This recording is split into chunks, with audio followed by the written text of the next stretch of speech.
News ফিডে এখন trending এ আছে ইকরা, আলবি এবং তিথি। ঘুরে ফিরে কিন্তু তাদের ভিডিওগুলোই সামনে চলে আসে এবং তাদের ভিডিওগুলো দেখে আমি যেটুকু বুঝতে পারলাম, এখান থেকে আমি তিনজনকে সমান অপরাধী করব। কেন করব চলুন আমরা ফার্স্ট টাইম চলে যাই ইকরার কাছে। দেখুন, ইকরার একটা ভুল সিদ্ধান্তের কারণে সে তো এই পৃথিবী থেকে চলে গেছে, সেই সাথে তার বাচ্চাটাকে মায়ের স্নেহ এবং ভালোবাসা থেকে সে বঞ্চিত করে গেছে। এটা কিন্তু একটা কঠিনতম অপরাধ। তার ভুল সিদ্ধান্তের কারণে ওই বাচ্চাটা এখন মায়ের স্নেহ পাবে না, ভালোবাসা পাবে না এবং এই কষ্ট তাকে আজীবন বয়ে বেড়াতে হবে।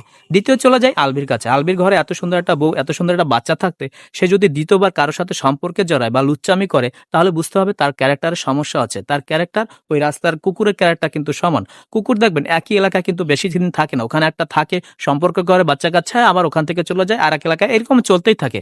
তাই আলবির ক্যারেক্টার ওই কুকুরের ক্যারেক্টার কিন্তু সেম। তৃতীয় চলে যায় তিথির কাছে। তিথি শুনেছে এর আগে বিয়ে করেছে একটা ডিভোর্সি লোককে, যার কিনা দুইটা বাচ্চা আছে। এখন একটা আনমেরিড মেয়ে একটা ডিভোর্সি লোককে তখনই বিয়ে করে, আবার তার দুইটা বাচ্চা অবস্থায় বিয়ে করে, যখন ওই লোকটার হয়তো টাকা পয়সা আছে, না হলে ওই লোকটার সুগার ডেডি, এরকমের কিছু একটা হবে।